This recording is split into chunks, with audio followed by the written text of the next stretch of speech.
What is up, familia Canvas y Elévate? Espero que estén de lo mejor, espero que estén disfrutando de nuestra lectura diaria a través de todo un año, la Biblia todo un año, haciendo referencias, dando contextos para entender un poco más lo que estamos leyendo y para tener más tema de conversación en nuestra comunidad. Así que estoy bien emocionado, esta dinámica me está gustando, espero que hayas leído los capítulos del día de hoy, que son 4, 5, 6 y 7. Voy a dar referencia. Pon pausa, ya te la sabes. Si no lo has leído, lee y luego vamos a dar referencia. Iniciamos. Ok. Hechos 4 al 7 nos habla de dos cosas: de valentía y oposición. Así es, así nomás. ¿Por qué? Porque nadie nunca dijo que el seguir a mi Cristo sería fácil.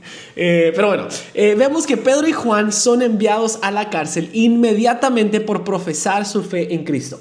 Y al haber hecho una señal milagrosa, aquí es donde vemos que la iglesia y los seguidores de Cristo comienzan a ser perseguidos. Esto lo vamos a ver en el capítulo 4, ¿ok? Pero del 4 al 7 nos muestra los retos y las victorias de la iglesia primitiva.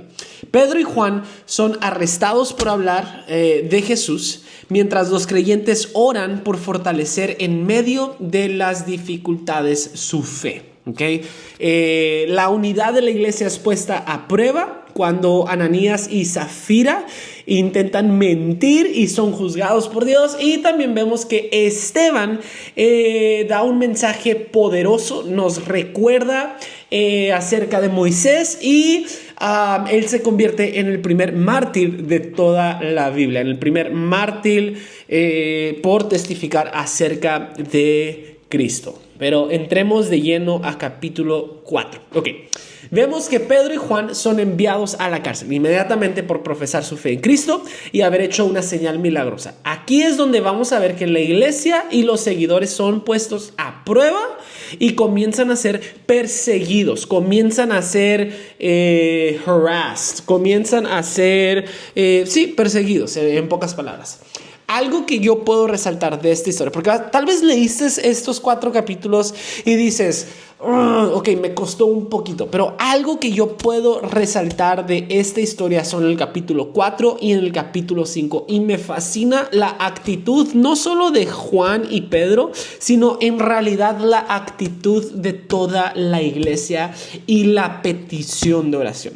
Algo que yo puedo resaltar y aprender de esta historia es de que estando en medio de persecución, estando en medio de cárcel, porque fueron arrestados inmediatamente y fueron puestos ante el concilio, fueron arrestados por una cosa, por ser testigos. Ellos piden, aparte de ser arrestados, lo que ellos piden, imagínate estas escenas, vienen ante ellos y le dicen, oye, ¿cómo puedo orar por ti? Estás en la cárcel, estás siendo perseguido, ¿verdad? Perseguido, estás pasando por persecución, te quieren matar. Y cuando alguien te dice, ¿cómo puedo orar por ti? A estos se les ocurre pedir por valentía. No porque tenían miedo, porque estaban en la cárcel, sino se les ocurre pedir por valentía para seguir predicando, profesando la fe en Cristo. Ok.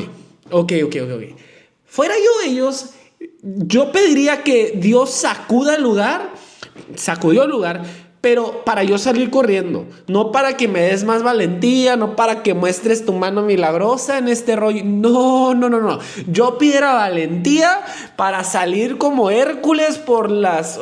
¿Sí me explico? Pero a estas personas, a Pedro y a Juan, se le ocurre pedir por valentía. Ellos piden por valentía no para salir del aprieto, sino piden por valentía para seguir predicando su palabra, ¿okay?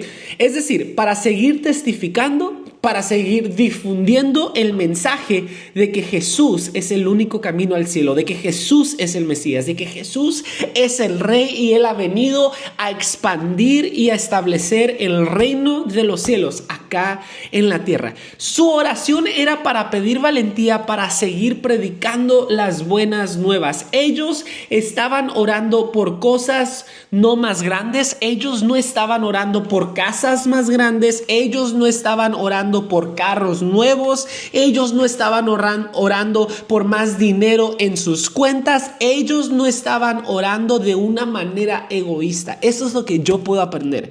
Ellos estaban orando, para valentía en ellos, para seguir peleando a contra de los que los estaban oprimiendo. Esto me obliga a hacer la siguiente pregunta. Si Dios respondiera todas tus oraciones, ¿haría su reino más fuerte y su iglesia más grande? Si Dios respondiera todas tus oraciones, ¿solo mejoraría tu vida o tendría un impacto positivo en la iglesia? Esto es lo que yo puedo aprender de esta historia. Mira, en el verso 29 dice: y ahora, oh Señor, escucha sus amenazas y danos a nosotros, tus siervos, mucho valor al predicar tu palabra. Extiende tu mano con poder sanador, que se hagan señales milagrosas y maravillosas por medio del nombre de tu santo siervo Jesús.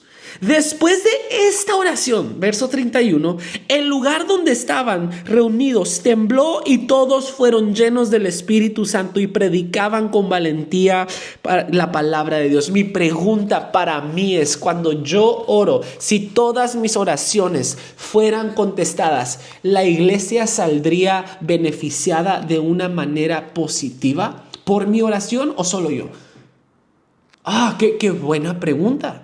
Qué buena enseñanza, porque muchas de las veces somos un poco egoístas con nuestras oraciones.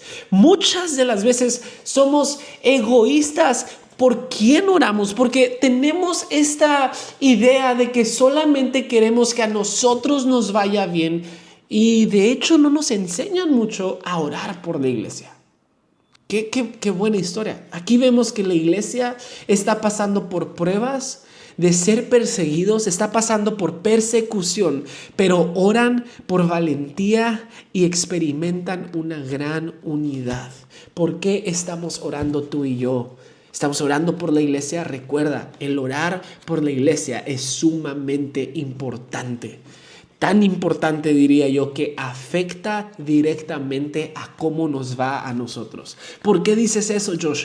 Hay que estar orando constantemente por un avivar de su espíritu en nuestra iglesia. Hay que estar orando constantemente por los líderes, por nuestra iglesia, por el crecimiento económico, por el crecimiento de almas en nuestra iglesia, por el crecimiento del conocimiento en nuestra iglesia. ¿Por qué lo dices de esta manera? Te estás contradiciendo. No. Porque directamente, si impacta de una manera positiva a la iglesia, directamente nos va a impactar a nosotros. ¿Acaso no es la iglesia donde nuestros matrimonios se restauran? ¿Acaso no es la iglesia en donde nuestras familias se reúnen y restauran y redimen?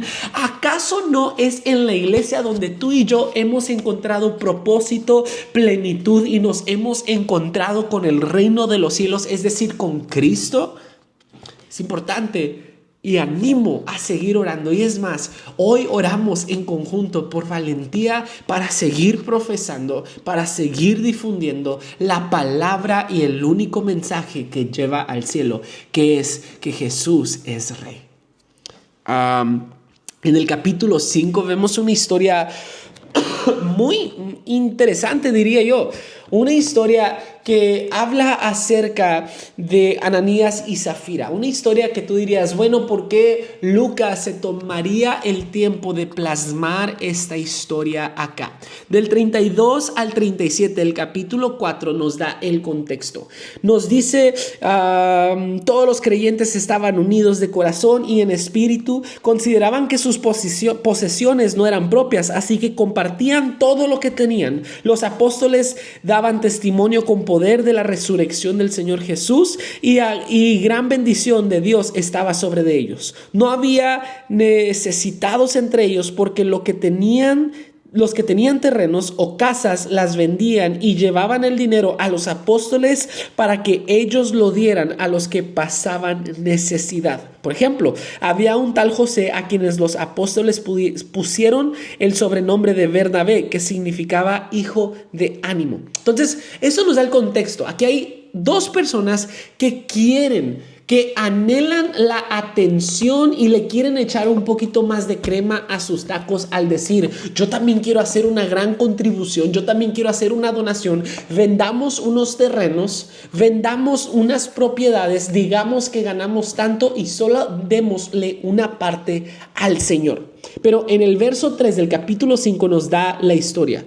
Entonces Pedro le dijo a Ananías, ¿por qué has permitido que Satanás llenara tu corazón? Le mentiste al Espíritu Santo y te quedaste con una parte del dinero. La decisión de vender o no la propiedad fue tuya, Ananías.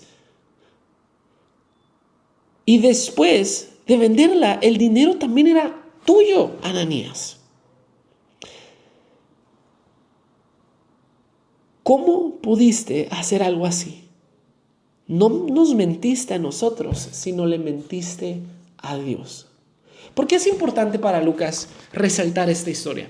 Bueno, porque en estos versos habla acerca del temor a Dios, del temor al Espíritu de Dios. De hecho, es tan importante porque en estos tiempos a la iglesia primitiva le benefició este contexto. Es decir, verso 11, ¿qué es lo que dice? Gran temor se apoderó de toda la iglesia y de todos los que oyeron lo que había sucedido. Bueno, ¿qué es el temor? ¿Acaso que no tenemos que vivir en temor, Josh? No. De hecho, la Biblia lo describe de esta manera. El principio a la sabiduría es el temor a Dios. ¿Qué nos enseña esto a nosotros? Que es posible amar a Dios sin temer temor a Dios. Es posible estar enamorado de la iglesia sin tenerle temor a Dios. Es posible hacer buenas obras y tener un corazón sincero, un corazón que quiere ayudar, que quiere donar, sin tenerle temor a Dios, de mentirle a Dios. ¿A dónde vas con esto? Es importante entender el temor de Dios. ¿Por qué? Porque esto nos enseña el respeto y el temor hacia Dios nos ayuda a evitar errores antes de que sea tarde. Eso es lo que nos enseña esta historia. También vemos que en el capítulo 6 y 7, en el capítulo 6 vemos el arresto de Esteban. Y en el capítulo 7 vemos el gran mensaje que Esteban da, nos recuerda a través de cierta historia y vemos que en efecto a Esteban lo matan, lo hacen en el primer mártir y de hecho se nos presenta un gran personaje de la Biblia por primera vez, se nos presenta a Saulo. Pero bueno, ¿qué podemos aprender a través de esto? La persecución confirma que estamos alineados con Cristo y nos afirma que necesitamos orar por valentía para mantenernos firmes en los momentos difíciles. ¿Qué nos afirma? ¿Qué nos enseña esta historia? Bueno, para mí esto es lo que yo tomo. Sé que es referencias muy específicas, muy sencillas, pero esto es lo que yo puedo aprender de estas historias.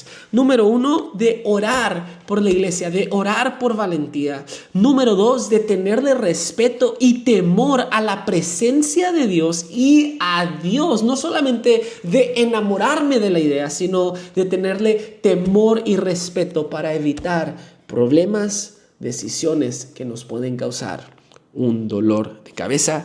Me enseña que el seguir a Cristo jamás será fácil, pero valdrá la pena. Eso es lo que yo aprendo de estos 4 capítulos, Espero que te anime, espero que te ayude, espero que te dé un poco de contexto, un poco de referencias. Nos vemos el día lunes con la siguiente parte del libro de Hechos. Gracias por acompañarnos esta semana. Nos vemos el lunes. Hay unos vidrios. Bendiciones.